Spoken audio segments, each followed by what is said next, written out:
CAMHS stands for Child and Adolescent Mental Health Service. They are problem solvers and they help people with their mental health difficulties.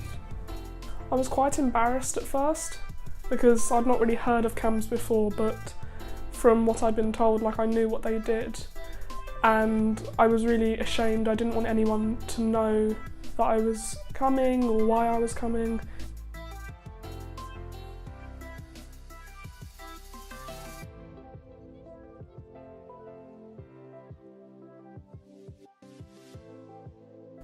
So before my first appointment at CAMHS, it was sort of the last place that I wanted to go. I didn't really feel comfortable talking about my feelings to someone I didn't necessarily know, or talk about my feelings in general.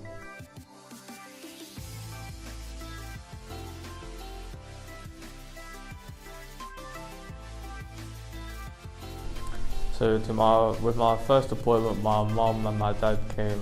And then after that, it was just me, but throughout the course of my therapy, sometimes I had meetings where they were present just to sort of update them on my progress throughout my journey. I didn't know the person, so I wasn't too outspoken for them. I wasn't too talkative to them. So because at that time and still, I don't know how to spread myself with people which I don't know.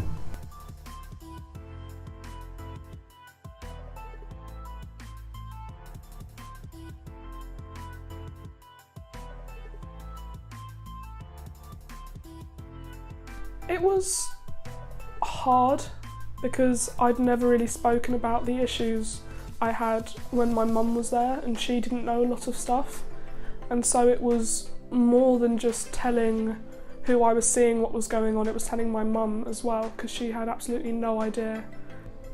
Honestly, they tried their hardest to get me to speak, and once I started speaking, it became easier and easier as appointments went on, and we just managed to just get into it. She said that if there was anything that I didn't want to talk about when my mum was there, my mum could leave the room, or if I didn't feel comfortable, my mum could leave and we could just talk one-on-one. So that was quite helpful, because even though I didn't use that kind of lifeline, I knew it was there.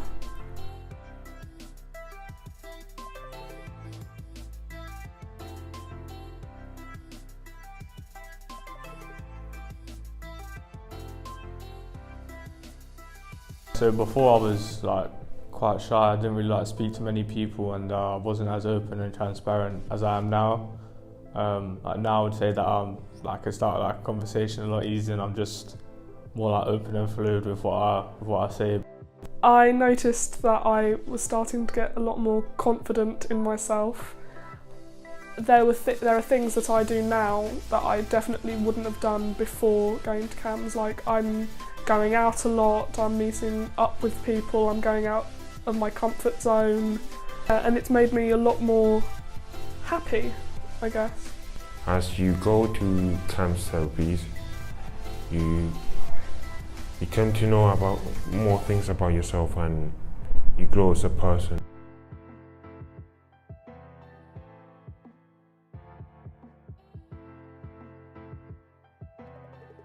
If you don't want to talk and you'd rather write down things beforehand to hand to the clinician to let them know, because maybe you don't want to necessarily use your words, then that's okay.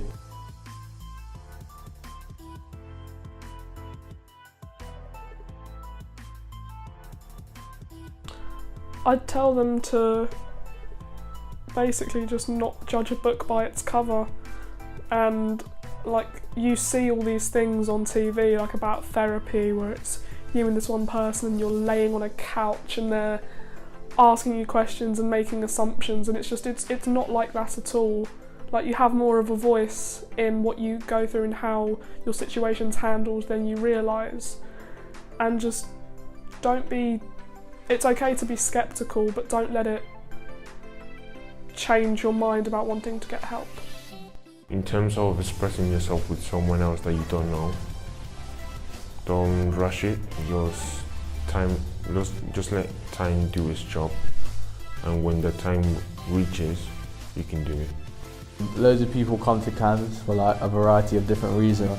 They offer so many different types of care there, so there's no need to like feel like ashamed or like anxious, even though you will probably feel that way, that you're not the only one going through it.